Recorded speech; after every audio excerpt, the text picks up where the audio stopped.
Okay, in class we observed this system. Every time this thing pointed at you, you wrote down a number corresponding to the number of swings a pendulum had made since the beginning, since I started counting.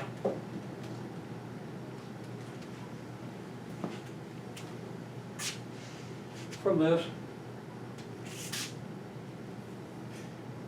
we can determine the average angular velocity between any two counts. Because, of course, between one end pointing at you and the other end pointing at you, the thing rotated through 180 degrees, unless you were moving, and nobody's moving that far, fast or far. They would pretty much stayed seated where they were. Okay, so average angular velocity is designated by omega average. Don't call that thing W, that's omega. Okay? Written a little better here and maybe a little better elsewhere. Okay, it's designated by omega average or by omega bar. When you have a bar over a variable, it generally indicates an average value, some sort of an average value. Okay? And that's defined to be the average rate of change of angular position with respect to time. Now that should immediately remind you of a concept from calculus, but nobody seemed to know what that concept was, but unfortunately that's typical. You learn how to do the calculations, and it's kind of involved, and you never learn what it means. But here you're going to learn what it means, and it's not that hard. In any case, this is closely related to one of the two central concepts of calculus. So you might want to think about that. Okay, so it's the average rate of change. You know what? Nobody else in here. Take his mask off. Hopefully this doesn't frighten anybody.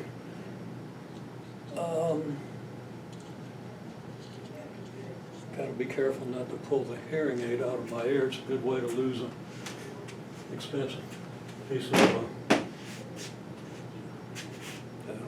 cyborg enhancement. I don't know.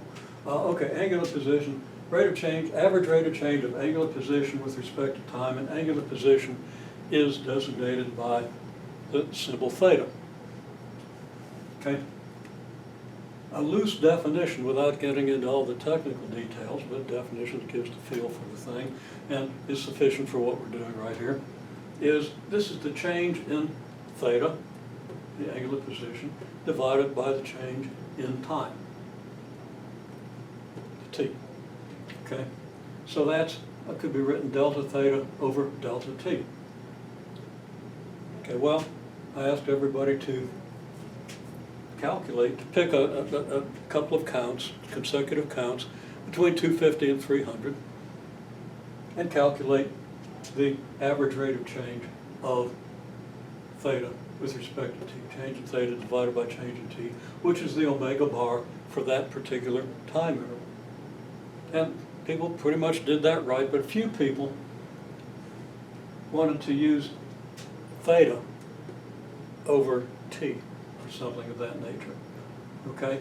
Or a delta theta over t, or a theta over delta t. Now, a delta theta is the change in theta. It's not a value of theta.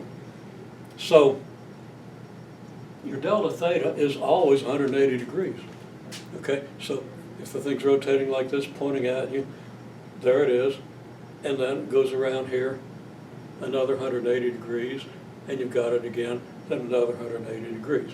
So between two counts, because you're counting it every time it points at you, you have a delta theta of 180 degrees. And you divide that by the delta t, which is not the t. It's the change in t. So for example, if your consecutive counts that you chose were 257 and 265, delta t is not 257, it's not 265, it's not a number halfway between, it's the change in the count, change in t. And the change in t is this count minus this one. The change in a quantity is second value minus the first. So here we have 265 counts minus 257 counts. That's 8 counts. Okay? So, delta theta is 180 degrees, or pi radians, and that's going to be important. And I did mention that I could just write pi without the radians, because if you write an angle without a unit, it's automatically in radians. So don't go into engineering habits and write 30 when you mean 30 degrees. Write 30 degrees. That little degree symbol's easy to make. Okay, so again, between these two counts, delta theta was 180 degrees, and delta t was 8 counts. Or if you want 8 half swings of the pendulum, different things you could call that, but you want something to indicate what the units are here. And of course, your timing in seconds or milliseconds or whatever, then this would be in those units, days, hours, months, whatever. Okay, so your delta t's and whatever units t is measured in. Okay, omega average then is 180 degrees over 8 counts. It's change in theta, which is 180 degrees, divided by change in time, which is 8 counts. And that comes out to 22.5 degrees over counts, because degrees are in the numerator and counts are the denominator. And that's read degrees per count.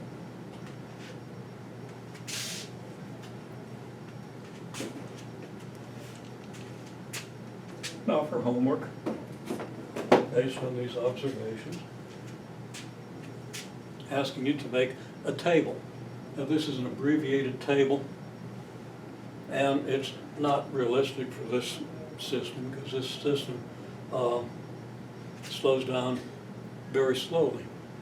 Okay, it keeps going for a long time. Went for 5 minutes or so before it came to rest. And there were over 300 counts. Okay, well,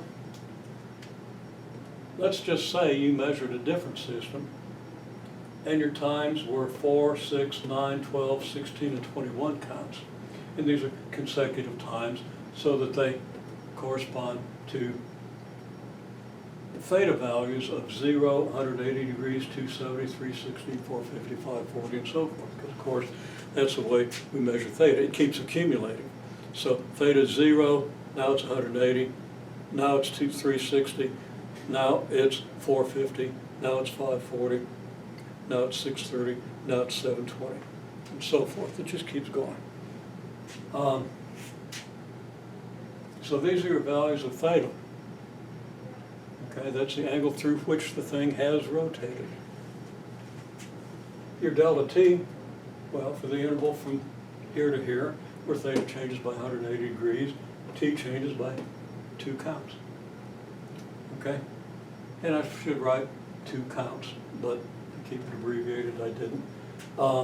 Delta theta is always 180 degrees between consecutive counts, because that's how you're counting it. So that we can calculate omega bar for this first interval from t equals 4 counts to 6 counts. It's 180 degrees divided by 2 counts. And I'm going to do this. I want to take a lot of time. That's a CT, stands for counts. So again, we divide delta theta by delta t. 180 degrees divided by 2 counts, 90 degrees per count, and so forth. So these are very easy calculations. Your calculations, you're going to have a lot of them, but many of them are going to be repetitive, and you're not going to have to divide that 180 degrees by that many numbers. And most of the numbers are pretty easy to divide. If you get a 7 or an 11 or a 13, that's a little bit more of a pain, but still, you can use your calculator if you have to. Okay. So here are your values of omega bar. Okay, so we have these values. Okay? Then I ask you to also do a delta omega. Okay? Now, from 90 degrees per count to 60 degrees per count, the change is negative 30 degrees. If you go from 90 to 60, you're going down 30. It's a negative 30. You subtract the second from the first. You subtract the first from the second, okay? You subtract 90 from 60, you get negative 30. So you get negative 30 degrees per count. Here you get 0 degrees per count. Here you get negative 15 and negative 9 degrees per count. So I want you to make this table for all of your data. And then down here we have a graph that might be a little hard to read, but it's theta versus t. Angular position versus time. Time measured in counts. Theta measured in degrees. And theta on this table goes from 0 to 540 degrees with stops at 180, 360, and 540. But in this case, somehow, you know, I screwed up this table.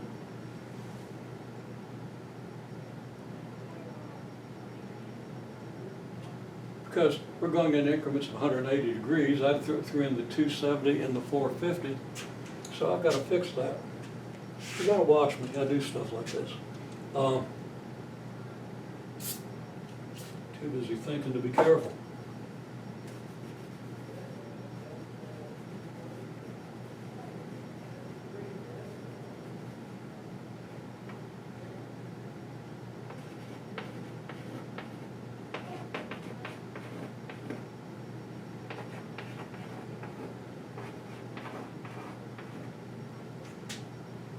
Okay, and I'd have to change my scale here.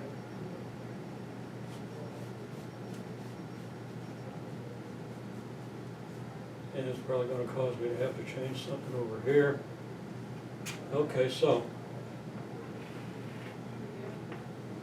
I need 1, 2, 3, 4, 5, 6.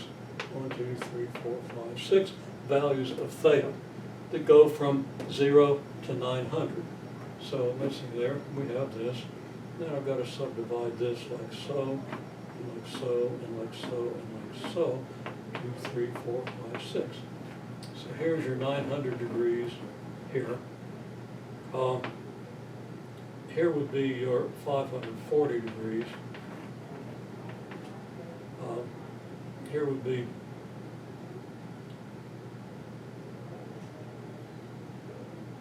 down here is 180 degrees. This is 0. I still don't have it right, but you can fix that. Anyhow, if we make, and then if we let the time go from 0 to 21, then 20 is about here, half of that is 10, that'd be about here. Halfway between here is 15, halfway between here and here is 5, so we can do a nice hand sketch graph, and we get this graph of theta versus t. This one isn't particularly accurate, especially since I screwed this up, but there we have it. Okay. So that's pretty much it, and I'm going to want you to do this, a graph of theta versus t, and then I'm going to want a graph of omega bar.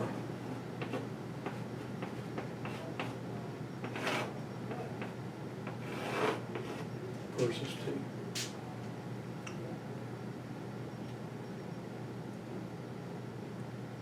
And actually, there's a technicality there.